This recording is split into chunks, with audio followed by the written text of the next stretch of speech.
Welcome to the Indie Film Hustle Podcast, episode number 253. Filmmaking is the ultimate team sport. Michael Keaton. Broadcasting from the back alley in Hollywood, it's the Indie Film Hustle Podcast, where we show you how to survive and thrive as an indie filmmaker in the jungles of the film biz. And here's your host, Alex Ferrari. Welcome, my Indie Film Hustlers, to another episode of the Indie Film Hustle Podcast. I am your humble host, Alex Ferrari. Today's episode is brought to you by Blackbox. Blackbox is a new platform and community that is all about financial freedom for filmmakers like you.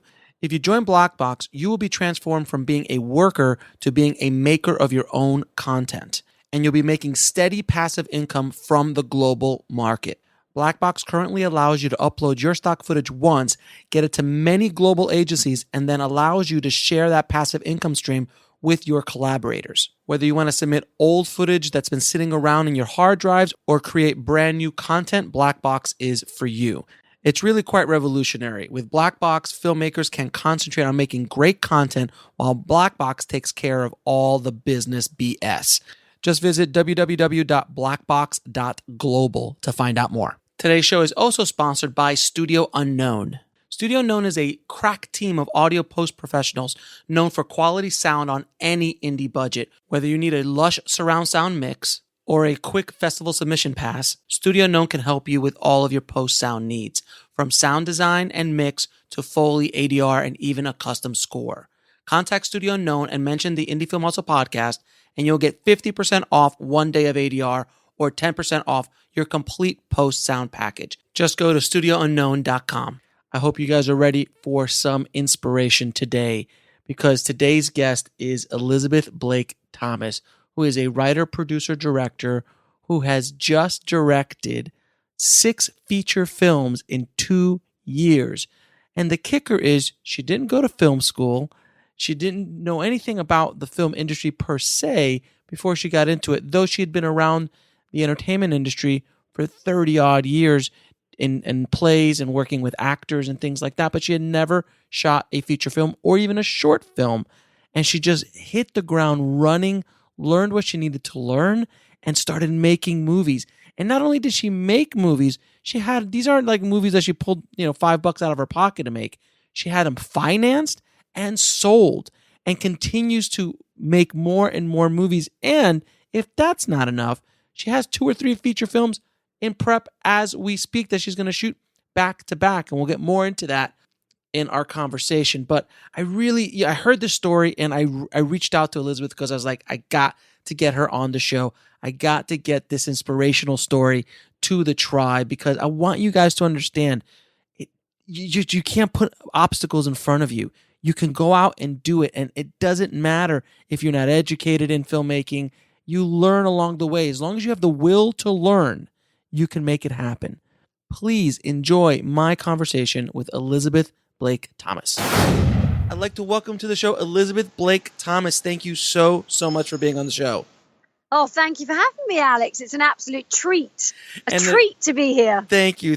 And if the tribe, if you hear some noise in the background, is because Elizabeth is literally hustling on the streets of Hollywood as we speak. So you might hear some things in the background. I am. Do you know what? That's one of the wonderful aspects of being in this industry, isn't it? We never know where we're going to be. Mm-hmm. And today I happen to be on the streets hustling. Right. And you're going meeting to meeting, jumping, yes. meeting to meeting. So that's awesome.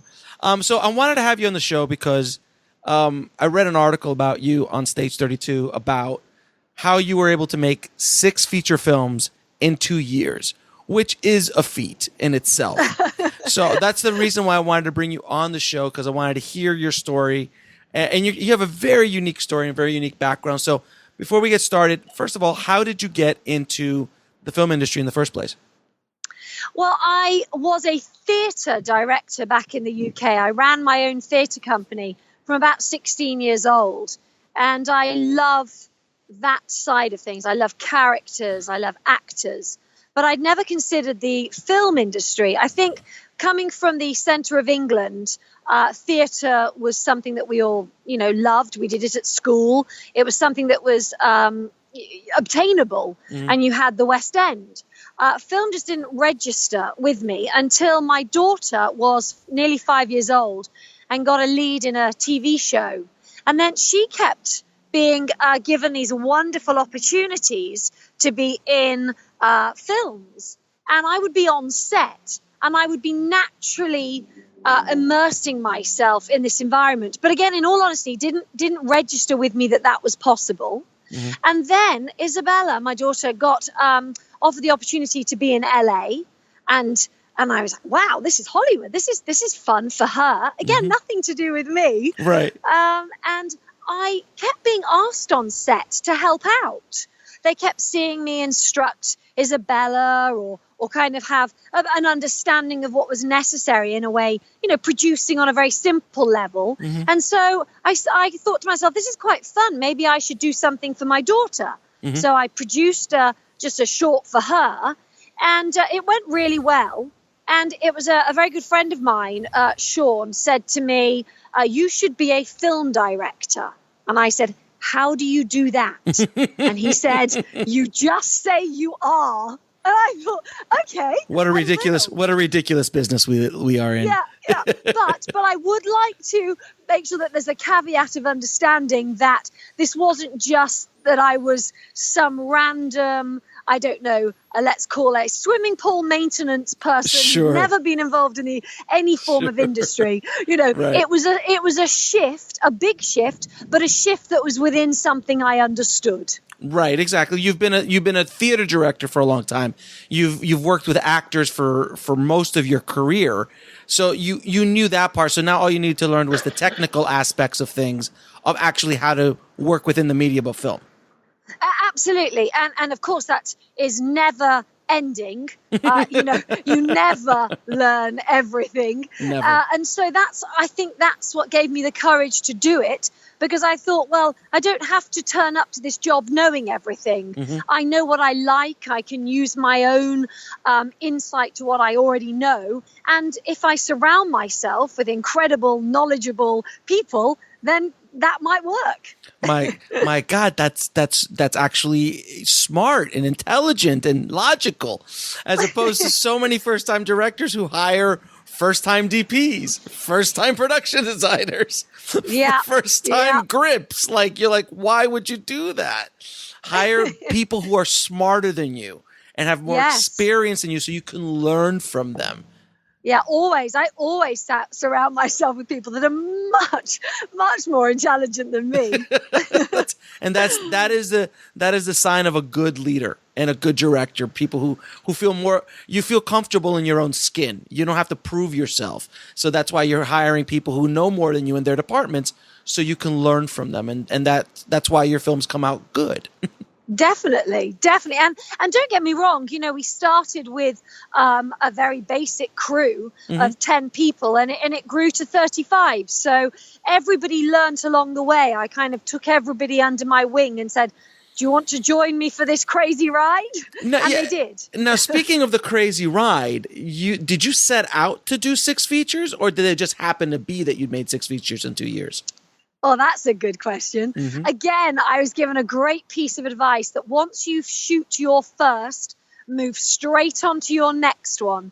And it was the best piece of advice I'd been given, because I'd seen a lot of my friends creating their first film and then 2, 3, 4 years later deciding to work on another one. Mm-hmm. So for me, it was within 2 months. I thought, yeah, absolutely, let's make another one.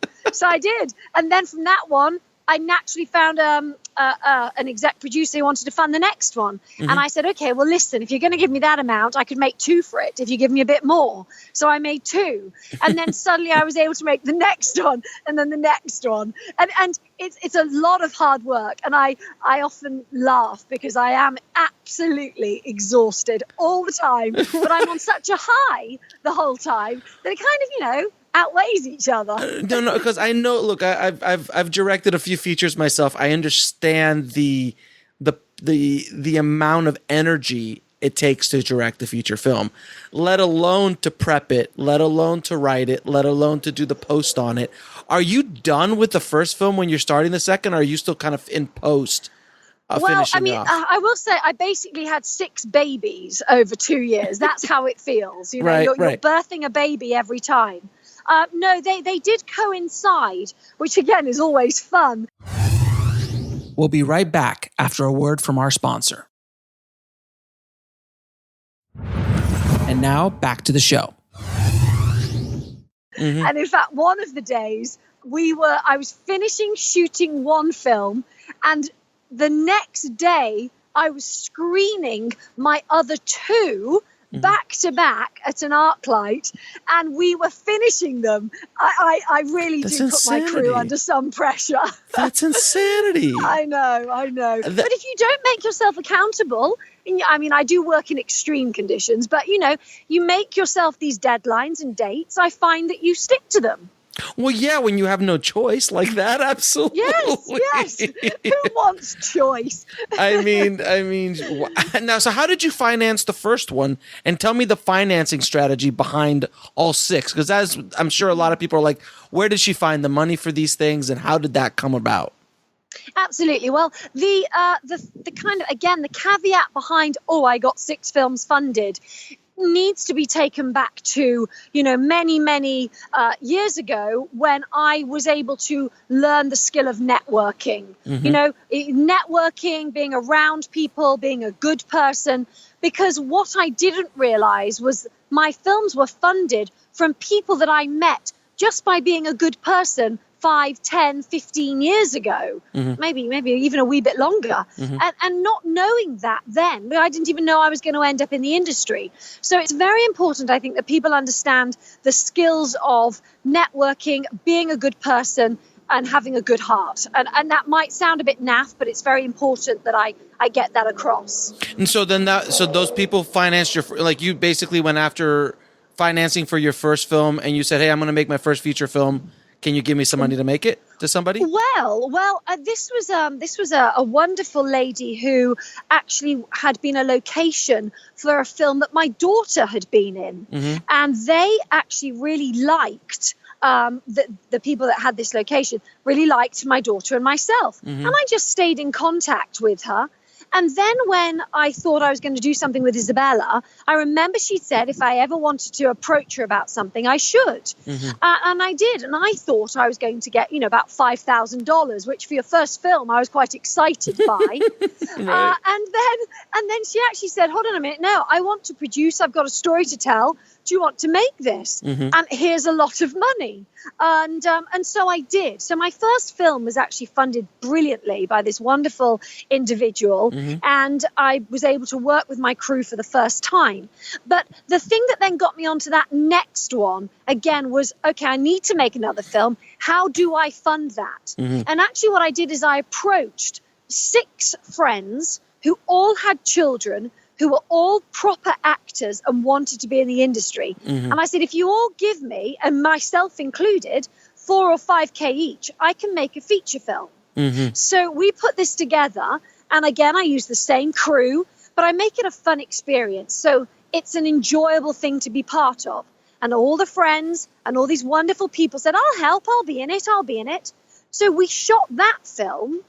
And from that film, there was someone that said, I believe in what you do and who you are. I'd like to fund a couple more. So again, I said, okay, well, instead of just funding this one film for X amount, would you put some more into that? And I'll make 2. And I shot 2 back to back because I just knew that whilst I had this momentum, you have to keep on going. Yeah. And then that's what happened with the next one and the next one. So it's really about building that momentum. And that's what I do now. The minute I have something, the minute I'm there, I keep it going because you never know when it's going to stop. Now, how many days did you shoot on your first feature? 12 days is what I average, but I have given myself 15 days if necessary. On that second feature that you did when you pulled together all that money, you made it for about $30,000. That was probably only 8 or 9 days on that one, in all honesty. Okay, so but even for 30 or 40 grand in that general world, that's still a good amount of time. And how did you do post-production? Do you edit yourself? No. I have, again, this wonderful team that have been with me, and they all believe in me. I seem to have created this wonderful I can see that. Confidence and trust in what I do. So because they'd seen my first film, and this was my second, and I said there will be more, everybody did it almost as a favor. I mean, I still was able to pay them something, but I said, look, by doing this for me, you know I'm going to give you more work. And I did. And I could have continued to do that. So it's people believing in you. But, you know, I always say you can never ask for a favor more than once, ever. Oh, right, and that was my favor. Right. You know, that was come on, guys, believe in me. I'm going to make this happen.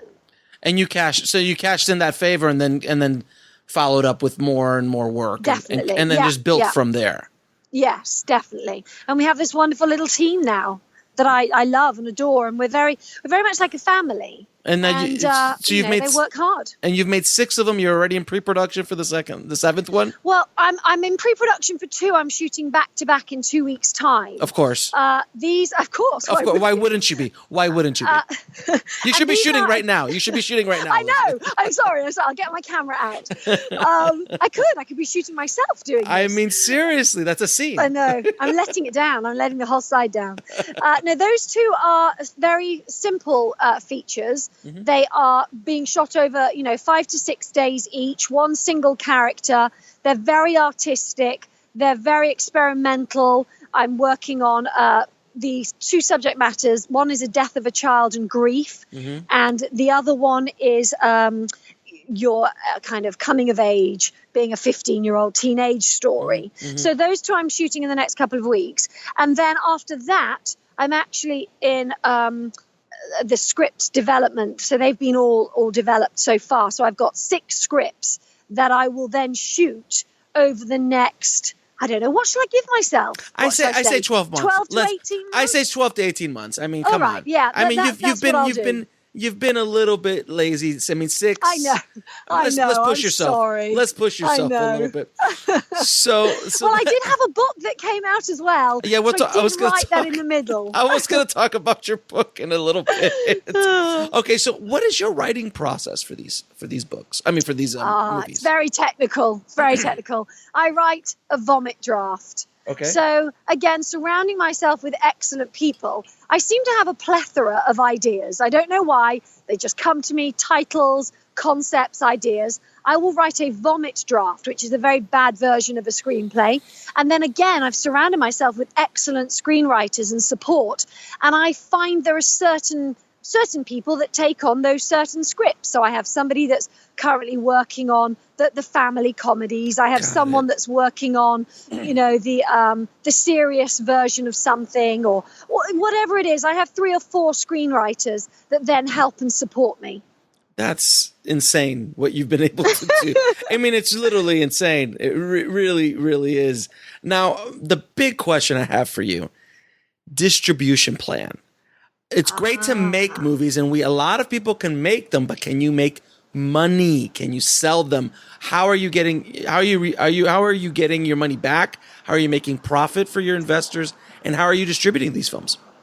Okay, so I won't be able to mention exact names, obviously, but I can give you the basic understanding of how I achieved it. Okay. So I have my best friend is head of acquisitions at a very large company, and she gave me advice on the stories pre-finalized scripts, because to me it's about saying, hold on a minute, what is the element of this story that is going to be interesting for the audience? If this isn't for an audience, do I want to make it? And of course, that's why I'm making my next 2. They're very arty. That they will get some form of distribution, but not the masses. So I was able to work out, okay, this is a Christmas script. This is a Halloween story. This is so in my head, I already had a target audience. Once I've done that and I've made a script that I believe is suitable to get distributed, I will then find out what those distributors are looking for actor-wise. Obviously I can't get Angelina Jolie in my films at the moment, but who is it that they like? What are they looking at? So I do quite a bit of research behind my ideas. I might sound like I'm crazy and just do it, but I'm quite business oriented in the kind of the behind the scenes aspect. And so again, once that's sorted, I actually don't think about that until I have shot the film. I make sure it's the right length, it's got the right characters, I know where it's heading. I will have looked at what other distributors like these kind of movies. We'll be right back after a word from our sponsor. And now back to the show.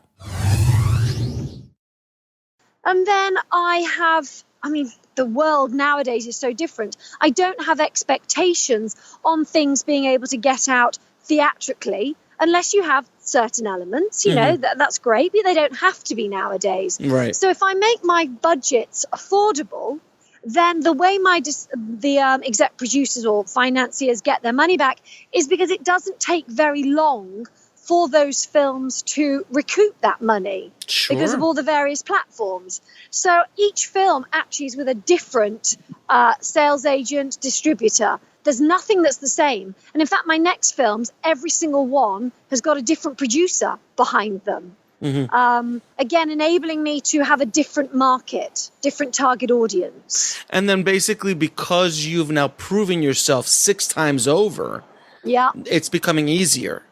Oh my gosh, unbelievably so. Because you have evidence, you have proof of what you've done, proof of concept, proof that you can do it. And I'm being asked to direct things now, which is a wonderful position to be in movies. And also I have that belief in myself. I very much believe in earning where you are. And so there is no way that after my first film, I would have been happy going, yes, I know what I'm doing. I needed to earn it. Every single film I've gone through, I've learned through something. I've learned through something that's happened, whether that be a good thing or a bad thing. And in fact, I've written everything down because my book that will be out later this year, Filmmaking Without Fear, Why Not, is based on these 6 films and very, the truth behind them, because it's not easy. It's not like, I'm going to make a film today and you just go out and do it. It takes so much effort behind the scenes, which a lot of my, crew might not see or, other people involved. In fact, it's quite amusing when I get a phone call from a friend. Am I seeing that at the cinema? And I'm like, probably not, but that doesn't mean it's not any good, or they don't think it means that it's worth something.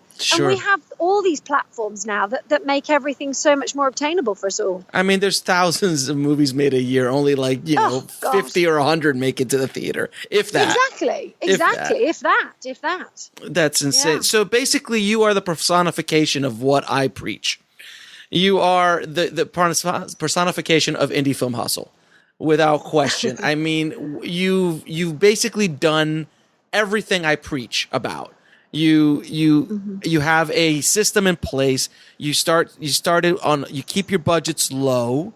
You started smart. You hire people that know more about things than you do, and you start building it, and you're doing it so fast that you have to succeed at a certain point. And you know your marketing, you know your distribution, you know who you're making it for. You're already speaking to the distributors before you make the movie. You're doing everything I've ever preached about on this show. And well, I'm so pleased about that. I mean, also, one other thing that I think is important, I have surrounded myself by very supportive people that are in the industry. Again, I've met them organically. I haven't gone out and looked for them. I've gone to film festivals when I first started. I had a non-profit which enabled me to go to film festivals, and that's where I started to learn everything. And it was after about a year of interviewing these filmmakers that I thought, I know what they're talking about. I understand this. So that hard work that went into that enabled me to meet these wonderful people who now support me and mentor me. And I do a lot of mentoring because I believe in giving back. And my next 2 films, I have some incredible, all ages actually, male, female people that I'm mentoring that are shadowing me. That's awesome. Really important to me. That's amazing. And then again, during all of this time, you had time to write a book. I did. Well, and get a divorce. Oh, you have to throw that in. Oh my God! Yeah. On top of it all, I will say that first film was one of the hardest, most painful times in my entire life, and I actually think by me working on that film, I got through everything because I could focus on that. Mm-hmm. It was an intense time. It was life-changing, and I learned an awful lot about myself. Now, what is the biggest lesson you learned shooting 6 feature films in 2 years? Oh, good question. Let's think. The biggest thing I learned. The biggest thing I learned. Oh my gosh, that's a really good question.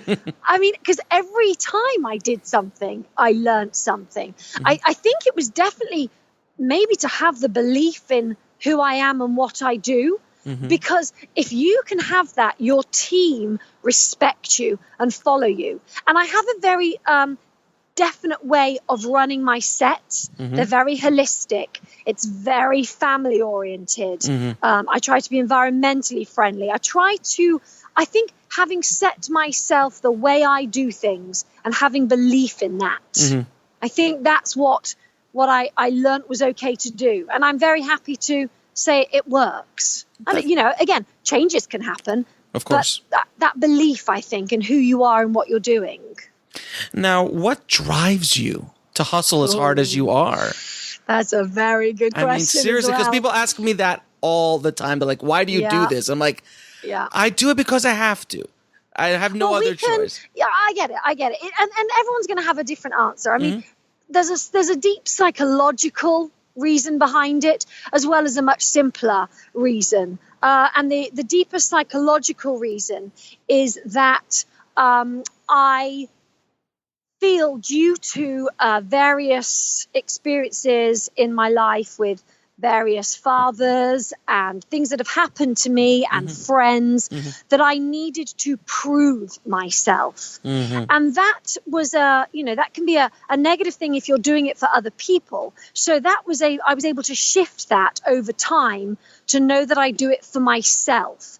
And I like to prove to myself that I say I'm going to do something, I do it, that I have learnt something new. So there's this innate belief system in me that says, if someone says you can't do it, and including, sometimes your own self-doubt makes me want to do it even more. I love this conversation. I love the fact that I can sit here and say, I did that. Everybody mm-hmm. said it wasn't possible. They say it's not possible to me every single day. Mm-hmm. I hustle and say, I've got this and I'm going to do that. And someone will say, oh, but you haven't. I say, no, but I will have. Don't worry about it. And it's that proving to myself. It's fascinating because it's I haven't met many people like you in the business because you remind me a lot of what I do, because I'm crazy like you mm-hmm. and doing what we do. And I want to ask you the question, because I've had this happen to me so many times with people in the industry. When you tell them you're going to do something that they tell you is impossible, do you see the look in their eyes? It's kind of like a glazing over, that they cannot comprehend what you're achieving or what you're doing. Yeah, in fact, somebody last night questioned the amount that I make a movie for. Mm-hmm. And of course, I get that. But for me, it's about everybody has their own Hollywoods. Mm-hmm. And so I think people immediately go to a place that this can't be made or be done because it needs theatrical release and because it needs this amount of money and because you need this star. We all have the ability to make our own Hollywoods. For me, the passion every morning is getting up, writing, creating, knowing that I'm going to get a group of people together to make something that could maybe make a difference in someone's life. Whether that's even just to make them smile and mm-hmm. laugh, it doesn't matter. That's what drives me. And so, yes, there's definitely a lot of people that look at me and say, oh, that's impossible. That's ridiculous. You can't just go to a film festival and meet an investor. And I'm very much with the belief of the universe and putting things out there. Yes. And the minute I verbally say something, yes. then I've put it out there. So mm-hmm. it has to happen now. But I'm not someone that says things that aren't going to happen. Right, exactly. You're like, I'm going to go win an Oscar, which is a horrible goal to go after. Well, I think if that's your only goal, then you've lost the reason to do it. Correct. I would like to have the highest accolade possible, Amen. but not for the accolade, but more because I've made something that has really affected millions of people. Exactly. We'll be right back after a word from our sponsor. And now back to the show. So that's why it's just a posh film festival, but it happens to be the most famous film festival in the world. Right. But, if that's a goal, again, it's why are you aiming for this? We have to have the right reasons for why we're aiming for doing what we're doing. And I think that's why I've been able to do what I've done, because my sincerity behind it and my belief system behind it and the way I'm doing it is so far so good. I think that one of the reasons for your success is that you're something that is very rare in this town. You're genuine. Oh, you're genuine. Thank you. I like that. But you could hear it in we've never met in person, but I could hear it in your voice. I could hear it in the passion behind it, and it's real. And you know as well as I do, in this town, that is rare. You do not meet people who are genuine. And then when people do meet people who are genuine, honest, real, coming from a good place with good intentions, they want to help you, because hopefully I feel that at least in this business, there are good people who really do want to do good work and help people. And you attract those people to you by the energy you put out. Yes, I agree. And that energy is huge, because someone said to me, I think again yesterday or the day before, they said, gosh, you're a very happy person, aren't you? Because even if I'm not feeling happy or something's not good, I will always default to that feeling and that emotion. Sure. Because that is what I'm very privileged. I've worked my way to get here, but I am hustling the streets of Hollywood, making films. I remember actually going to a festival and someone said to me, so what do you do? And I said, well, I'm a director. No, but what do you actually do? I said, no, I'm a director. So I feel very privileged that I'm allowed to say that and be that and work at this. Exactly. You're not a director who does Uber on the side. You're a director. I'm not. I feel very lucky. Yeah. But I will say again, I make that happen. I'm very frugal. I don't live a lifestyle that maybe other people would like to live if they earn that money. I'm very savvy with it. I think, okay, I need to put this into the next project. How am I going to make this work? And we all have different ways of living and doing things, and this happens to suit me. Again, it would not suit everybody at all. You gotta find what works for you, and again, a lot of people want to fit the Hollywood system of making movies, or this kind of director's way of making movies, or this kind of director's way of making movies. All the very successful directors who are in our world, in the indie world, they find a way to make movies the way that they can make them and make them happy doing so. Like the Duplass brothers, like Joe Swanberg, like Lynn Shelton, like Kevin Smith or Richard Linklater, all these guys, or Robert Rodriguez. They found their way of making it, and they're not trying to insert the Hollywood system. Because if you talk to someone in the Hollywood system, you're a lunatic. you're a lunatic. I'm a lunatic. You're crazy. Like, make a movie for $5,000, it's going to look like something you shot on a home video. But they can't grasp the concept that, like, no, you can make a movie for a certain budget if you know what you're doing, and you can tell a story at the end of the day. Yes, and that's what it's about, isn't it? It's about telling a good story. We all know that. We all know that that's what makes a film, because even those massive budgets, if they've not got a good story, no one sits there and goes, yeah, but the camera was excellent, wasn't it? Or the quality of the lighting worked. Well, that was a crap story. The CG was fantastic. Yeah. The story is imperative. Yeah, absolutely. As the almost the entire DC universe has proven to us. I'm not going to comment. I will. Only one of them is good, and other than the Batman movies, original Batman movies that Nolan did, and Wonder Woman. Other than that, just horrible. Anyway, all right. So I'm going to ask you a few questions I ask all of my guests. What advice would you give a filmmaker wanting to break into the business today? So, and they haven't done anything? This is something that they'd like to do? Yep. Okay. I would, first of all, do as much research as possible. And that means going to film festivals, going to the markets, finding out about the behind the scenes of filmmaking, because I think that's quite hidden. And for you to interview and ask and talk and research for as much information as you can on what it is that filmmaking is, not about the cameras or the equipments or the styles, none of that yet. It's the background information behind what a film needs to have, what a film is about. Because I went to the Cannes Film Market many moons ago with my daughter, actually had a film there, and I'll never forget that day of walking into the marketplace and going, oh my God, there's a film with Sharon Stone in, and that can't sell. This is like, what? Yep. So having that expectation and realization of what it really is about, that's what I would do first. Okay. Now, can you tell me what book had the biggest impact on your life or career? Oh, gosh. I think actually nothing to do with film or drama. Sure. I'd say a lot of the Malcolm Gladwell books. Okay. I love the way that you have to have had 10,000 hours before you become an expert. I love the fact that it's all about who you surround yourself with. I'd say the Malcolm Gladwell, any of his. And actually, I also do like...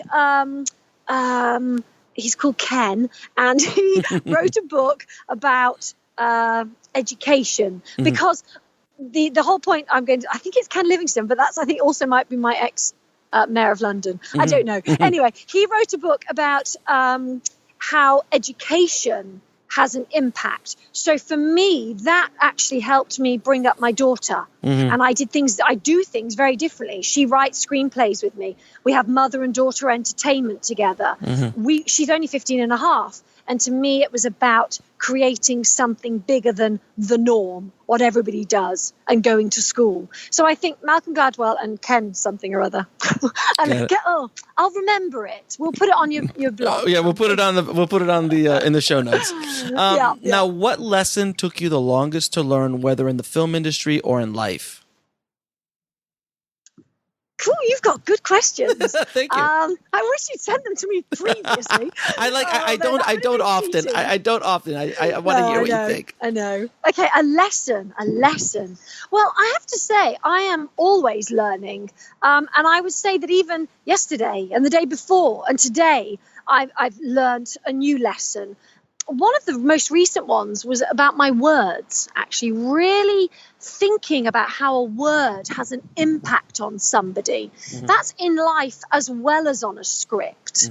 And I think that's quite a good lesson. I wish I'd learned maybe 30 years ago. You tell me about it. Yeah. Now, what are 3 of your favorite films of all time?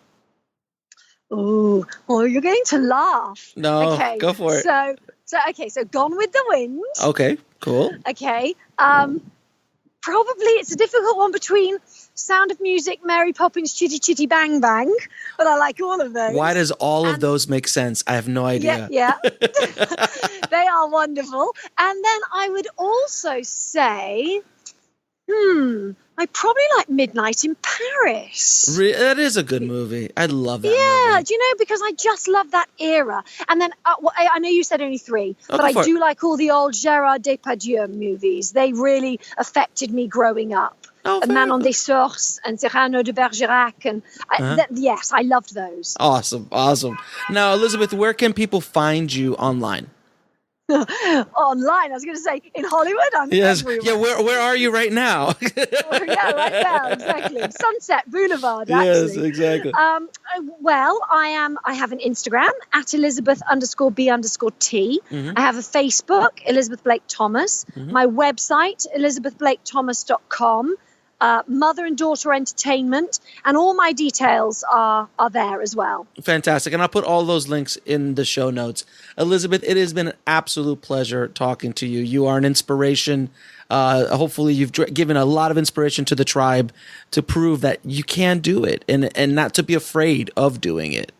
Well, I'm very, very grateful that you invited me on. I really, really am. And thank you. And if anybody ever needs any help, they can just contact me. I'm always available. Be careful what you wish for. Thanks, Alex. I'd like to first thank Elizabeth for literally doing the podcast on the streets of Hollywood while she's hustling between meetings. That is what I call an indie film hustler. So thank you so much, Elizabeth, for not only sharing your story, but sharing the inspiration that anyone can go out there and do it. If you're willing to put in the work and educate yourself, surround yourself with good people, you can make it happen. Every single filmmaker, even the biggest ones in the world, all started out just like you and me, with a small indie film, small project, and got their feet wet. So don't put obstacles in front of yourself. As the famous quote says, if you don't have the best of everything, you need to make the best of everything. Never give up, never surrender, just keep on hustling. I'd also like to thank our new sponsor, Streamlit.com. Now, if you're selling your film on Amazon Prime and noticing that you're not getting a whole lot of cash for it nowadays, think about also putting it on Streamlit. It is a SVOD platform, a subscription-based platform where your movie will not be buried. It's free to submit and has a royalty rate 3 times as much as Amazon. So you get to keep all the rights. So if you want to submit your film today, go to streamlet.com. That's streamlette.com. And I'll leave links to it in the show notes. And those show notes are indiefilmhustle.com/253 for links to Elizabeth and everything we talked about in this episode. And as always, keep that hustle going. Keep that dream alive. And I'll talk to you soon. Thanks for listening to the Indie Film Hustle podcast at indiefilmhustle.com. That's INDIEFILMHUSTLE.com.